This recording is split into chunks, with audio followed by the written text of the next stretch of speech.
Annabelle, what was your project here at the Frick? The project was a very all-encompassing project to restore and refurbish the existing building, meaning putting new skylights in, new air conditioning, new electricity, all the beautiful things that nobody sees, new lighting, generally new finishes.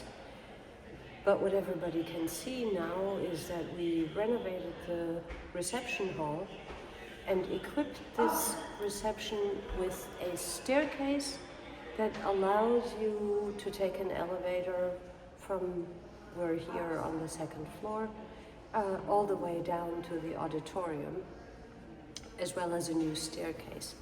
So there are special exhibition rooms that didn't exist before, and notably an auditorium that is below ground and is a really fantastic space. But did you change something to the spirit of the institution?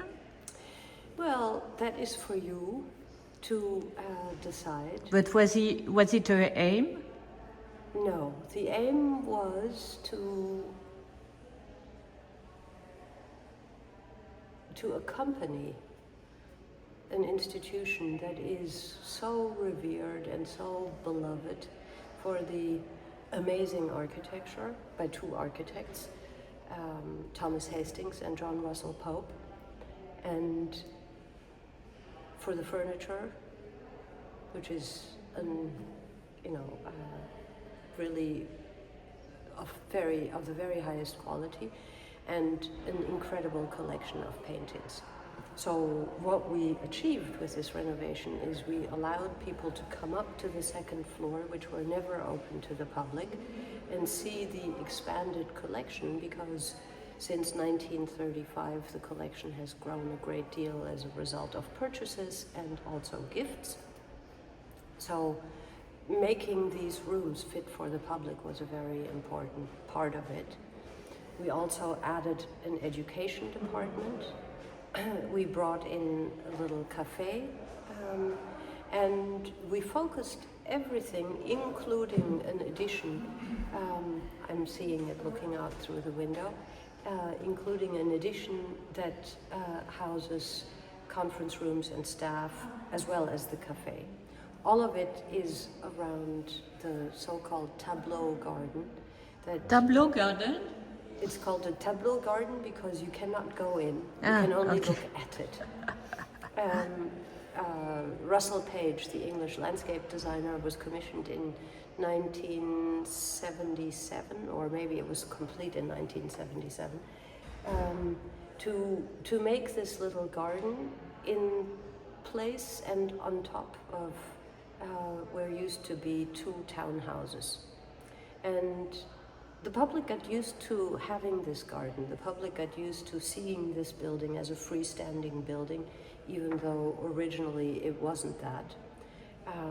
And so when the Frick considered plans to build in this garden, which is why they had purchased these sites in the first place, the public didn't like that. And it is testimony to the sort of wisdom and generosity that exists at the Frick, that they reconsidered and instead hired us to do a very all-encompassing renovation of all of the spaces. So where somebody might have built in the garden for a certain square footage, we stole every little square inch and square meter everywhere, being very mindful to use the same materials, to understand the circulation patterns, and to really think about how visitors in this day and age come to a museum like the Frick. So how many square meters did you steal? I think at the end of the day it was something like 23,000 square meters. But the way... That you stole? Not square meters, square feet. Okay. What about square meters? That's roughly 3,000 square Okay, meters. not bad, no? No, it's not so bad. A lot of it had to do really with building in the rear of the library, in a rear yard. But it's what how many square meters dedicated to the art?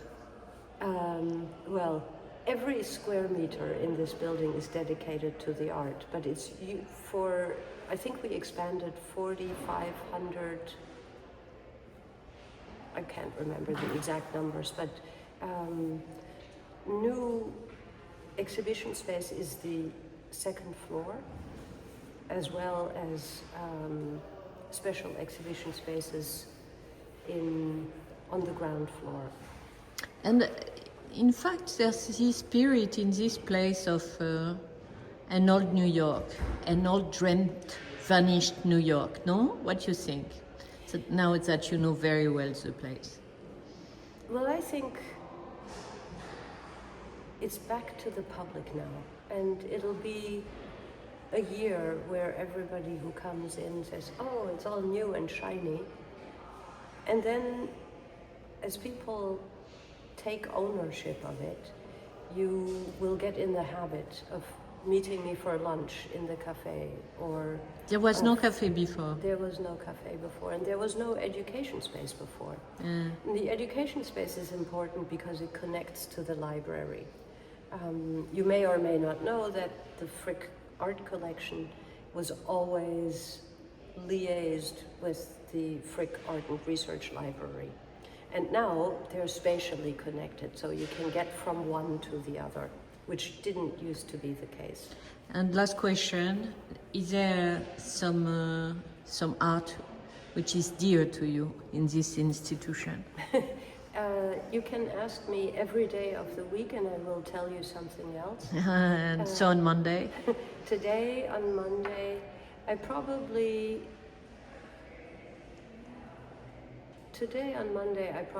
think of the Goya. Or we could go to the Rembrandt self-portrait. That would be a good one. Mm-hmm. Monday is for self-portrait. Exactly. Tuesday is for the Van Dyck portrait, the tall man. Wednesday is for Bronzino. So, how is the Goya? The Goya is for Thursday on the second floor, and it's just a marvelous small painting that represent what? The corrida. Ah, okay. So we still have Friday. Friday would probably be for Piero della Francesca. And you come? Saturday and Sunday. Oh. Are you resting? Never. Never, always in search of... No, but you know, it is very true that the collection at the Frick is so dramatic and impressive that every time you go, you see something that you think you have never seen before. And it's now been close to 10 years, I feel, or it's 8 years, that we've worked in this building, in the Breuer building, helped set up where paintings would be hung. And you think you know the collection pretty well. I mean, how could I not mention the Bellini painting?